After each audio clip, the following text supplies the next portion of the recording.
السلام عليكم ورحمة الله وبركاته. قناة دوك أوس جي أسامة جمال، حلقة جديدة. اتفرجنا المرة اللي فاتت على الحلقة بتاعة الووتر والووتر سايكل والووتر ستيتس زي سوليد وجاز وليكويد.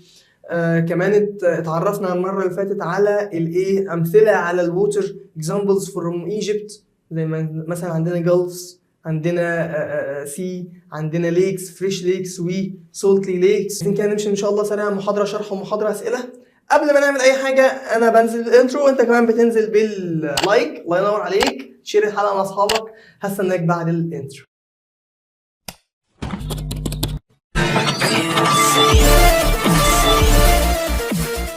بسم الله الرحمن الرحيم والصلاه والسلام على اشرف المرسلين. يلا نبتدي. اول سؤال بيقول ايه؟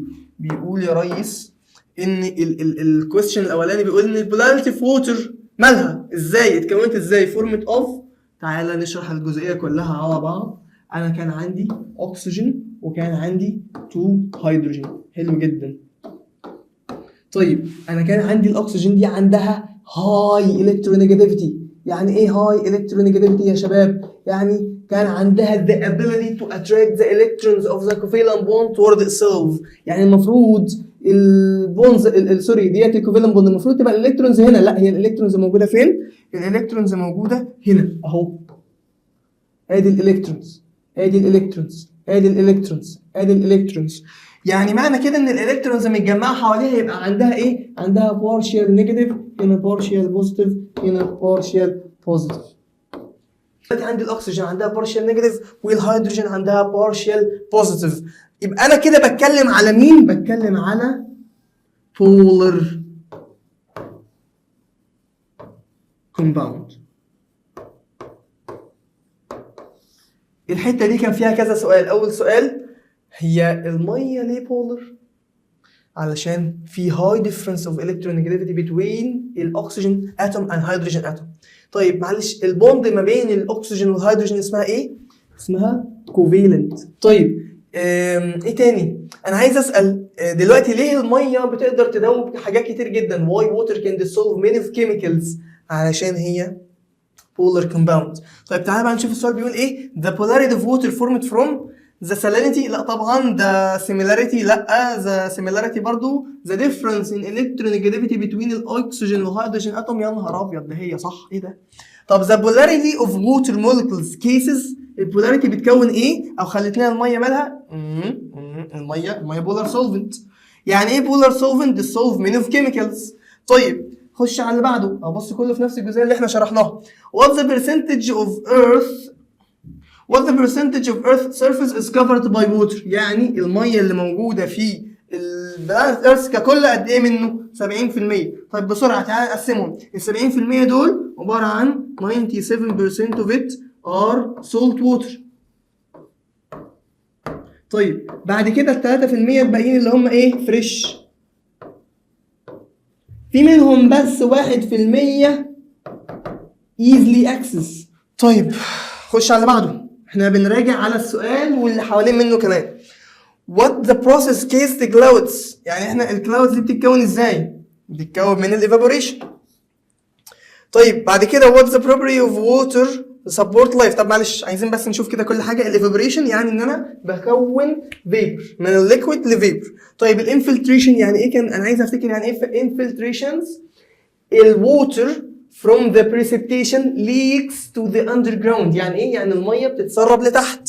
طيب to the underground يعني ايه transpiration؟ water loss from the plant.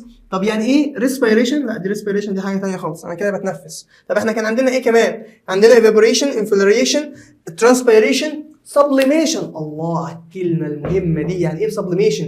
sublimation يعني ايه؟ يعني السوليد بيتحول لجاز على طول من غير ما اعدي على الليكويد ستيت. طب ازاي ده؟ انا عندي سنو او ايس فجاه اتحول لي فيبرز. كويس جدا. طب كان ناقص حاجه؟ مش مركزين. ناقص حاجه. ناقص الكوندنسيشن. يعني ايه كوندنسيشنز؟ يعني انا عندي الفيبرز اتحول لتيني دروبلتس انسايد ذا كلاود.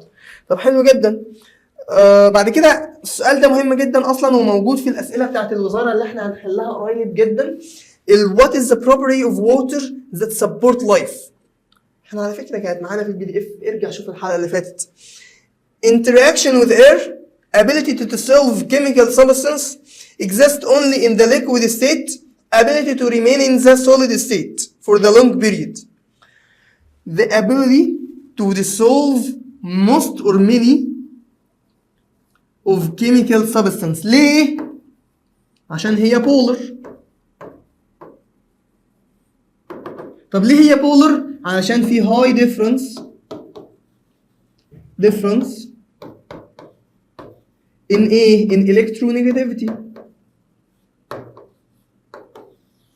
طيب احنا المره الجايه ان شاء الله يا شباب، احنا كده خلصنا الحمد لله. المره الجايه هنخش على درس جديد هنتكلم فيه بقى على الايه، على الجزئيه بتاعت البولاريتي دي بالتفصيل، وان مش بس بيبقى فيه كوفيلنت بوند موجوده في الووتر، لا كمان احنا هديك نبذه عنها ان دي بارشال بوزيتيف وهنا بارشال نيجاتيف. طب لو في هنا اكسجين تاني، ثواني بسرعه، لو انا عندي اكسجين تاني وهيدروجين